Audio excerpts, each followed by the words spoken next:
கயல், அவங்க ஏதோ சொன்னாங்கன்னு நீ ஏன் இப்படி ஃபீல் பண்ணிட்டு இருக்க?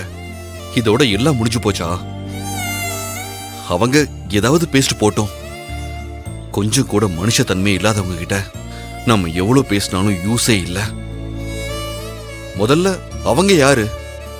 தேவி விக்னேஷும் வாழக்கூடாதுன்னு முடிவு பண்றதுக்கு அவங்களுக்கு எந்த உரிமையும் கிடையாது.